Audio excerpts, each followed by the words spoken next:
Oo, igagano mo lang. Dito ka sir. Bossing, dito ka. Ba't di ka makalakad? Ano yan sa'yo? Pasok po. Tapilok po. Sa'yo ito? Oo. Okay, sige. Kailan ka nadali, sir? November 6 pa. November pa. Pa lang. Okay. Malakas yung pagkakatapilok mo kayo. Ito na ba yung ano ba yun? Para basahin. Ito meron akong ano. Tatlo. Well, Yan yung sa acute MRI. linear vertical fracture. Aroy!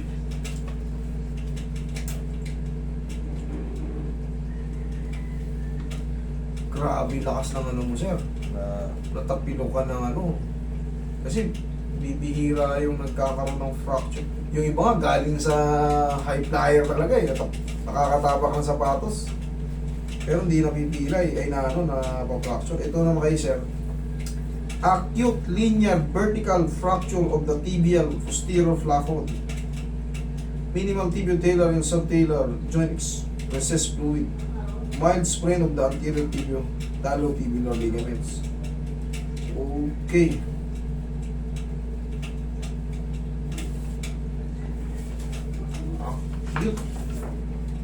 Acute severe.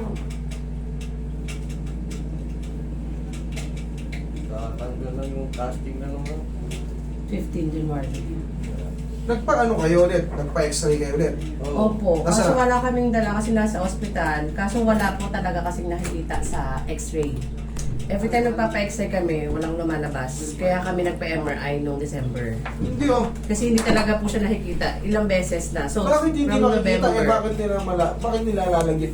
Imposible namang hindi makita kung maglalagay sila ng ano. Sa x-ray po, dito lang makita. Nasaan yung x-ray? No, sa ospital lang, hindi kami binigyan ng record eh. Wala talaga, May sir. x-ray ako rito, kaso. Ayan yung pala eh. Hindi pa tayo. Isa lang eh. Okay lang. Kahit isa lang. Kaya nga nakalagay nga, acute linear fracture. Ano ba yung linear fracture para sa inyong kaalaman? Ito, ang linear fracture, ayan o. Sa tibia. Yan ang linear fracture. Yan yung lining. Ito yung proximal. Ayan ang linear fracture. Ito yung tibial shaft. Ayan o. Ito naman, malleolus. Ito ang tibial fracture. Pero, bossing, wala yan. Kung yan lang ang ano, ilang buwan na to? November? Ngayon, simulan natin. Kasi hindi ka gumagaling. Akit mo, hindi ka makalakad. Hindi ka gumagaling. Dapat niya yan, magaling November. December, January, February.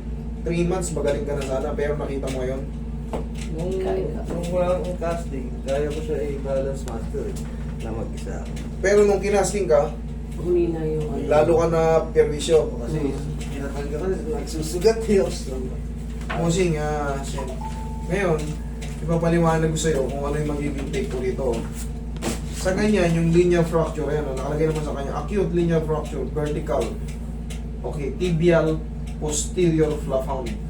Ngayon, posterior mean sa likod. Anterior sa harap.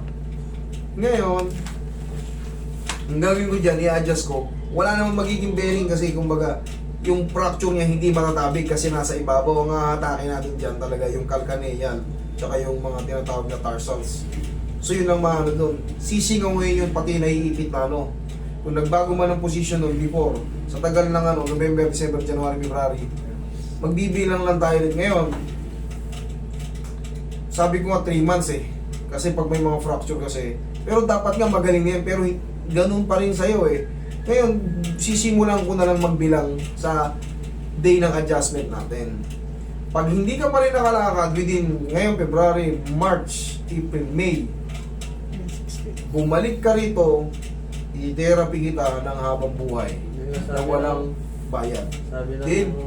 doktor. Eh kasi wala na eh. No choice na kayo eh. Galing na kayo sa doktor. Inasikaso naman kayo. Eh ang MRI, ang magkano ang MRI? Diyos ko po. Alam niyo naman kung magkano presyo niyan. March 5.